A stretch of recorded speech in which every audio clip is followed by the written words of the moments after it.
Hey folks, so this is the beginning of Unit 3, and we're going to be looking at queer of color feminism and researchers who kind of use that lens. And so, excuse me, this unit is a little bit different in the sense that it's a little bit longer, not by a lot. It's like 3 weeks instead of 2 weeks or 2.5 weeks, right? So anyway, and whereas before, I guess my point is, I'm going to be using Janelle Monáe, who uses both she, her, and they, them pronouns, Janelle Monáe's discography and videos as kind of a vehicle for us to analyze and talk about queer of color feminism. And one, because I thought it would be neat, and two, because Janelle Monáe is a very intentional artist who is drawing from Afrofuturism and feminism and queer of color feminism and all sorts of pop cultural aspects to kind of build, to do world building, both in her slash their music and also in her slash their videos, which she slash they call emotion pictures. So anyway, that's the deal there. All right. And so, but before we kind of get into that, I want you to, so you read part of Womack's Afrofuturism, right, for homework. So today, and we're going to dip back into that, don't worry. But today, the first thing I want you to do is just kind of take a broad view of Monáe's discography. And I want you to just kind of take a moment and maybe take 10 or 15 minutes to just read Pulliam Moore's From Metropolis to Dirty Computer, A Guide to Janelle Monáe's Time-Traveling Musical Odyssey. Some of these pieces might be dated, by the way, and are only using she, her pronouns to refer to Monáe, but when we do, I would recommend using she slash they, right? Since Monáe uses both of those pronouns. So anyway, complete step one, and then I want you to kind of like situate Monáe's discography within a sonic context. And what I mean by that is that Janelle Monáe's artistry is borrowing from and drawing from a long history of like Afrofuturism and Afrofuturistic pop culture, both written and musically. And so we're going to be looking at the sonic roots of Monáe's artistry. And so you read a little bit about this in Womack's Afrofuturism, and we're going to connect it a little bit more. So the first, and we're doing this in steps. So the first thing is to take, I want you to take like this sonic dive into Afrofuturistic music. And there are two ways that I want you to do that. I want you to take about, 25 minutes to kind of read two pieces. One is Montfiness's From Slave Ships to Spaceships, Afrofuturism and Sonic Imaginaries. It's really cool because it sort of connects, it offers a critical race sort of theory for talking about what kind of political work that Afrofuturism is doing.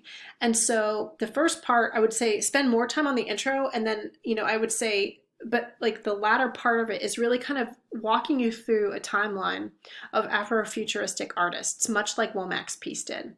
And then I also want you to read this really famous piece from Singer called Loving the Alien, Black Science Fiction. And this is one of the first people to talk about like Afrofuturism. And he did so just in this sort of magazine piece that was talking about Sun Ra. So, and then it kind of goes off, right? So I want you to read those, but like read with a pen in hand, because what I want you to do is kind of write down, I don't know, anywhere from like 6 to 8 artists, musical artists who are using Afrofuturism. So just write those down.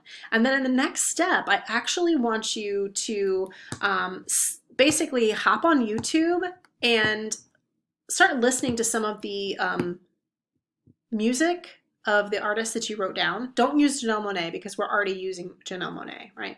So new people. All right, so then once you've done that, I want you to, after you've listened to a couple of their music, I want you to share maybe 2 or 3 of your musical finds, like posting songs or videos to the Slack channel called Unit 3A Discography. Don't double dip though. So if your peer has already posted an artist in a song, don't post that same song, right? Or that, you can post the same artist in a different song if you want, but that's what I mean. Okay, so there's that. And when you're sharing it, I do want you to name who the artist is, and also like the name of the song or video that you're sharing, and then also depending like the date that it was released. And I think that's really important if we're thinking about like sort of this timeline. All right. So then in step 3, I just want you to kind of like vibe. Okay. So I want you to start like go through the Slack channel and start listening to the music that your peers have shared. And as you're listening, I want you to revisit your peers' comments to Womac's piece on Afrofuturism, and really kind of zero in on also any kind of standout quotes that you read from the Montfinesse or Sinker piece that we just read in step 1 here. All right. So just like, as you're listening, think about the kinds of comments that you kind of encountered and lenses that you encountered in these 3 pieces: Womack, Sinker, and Montfinesse. Right. And then I want you to like choose a standout quote, right? So just copy and paste it. So like use your cursor, right? Just like this, highlight it and, hit Command C to copy and paste it, right? So find a quote that really stands out to you as you're listening to the music. Return to the Unit 3A discography, right? And then I want you to locate a song that like you were listening to that really relates to that quote, okay? And then I want you to like reply to that song or that YouTube video. Just make sure to use the reply thread so that we're pinning the quotes to the correct song, right? But you're going to basically paste that quote underneath of that song, and do make sure that you're attributing it to the author. So if it's Womack or Sinker or Montfinesse, right? And I want you to repeat this kind of like quote pinning process at least twice, and try not to like double dip. So if someone has pasted a particular quote that you were going to quote, like they found a quote and they pasted it to a particular song, and you were going to do that exact same thing, try to like find another. Remember, you're just vibing here, right? So keep that in mind. And then in the very last step, I want you to kind of like read your peers' quote pairings to the song. So like read the quotes that they pinned under the different songs. And I want you to like reply to at least 2 of those threads.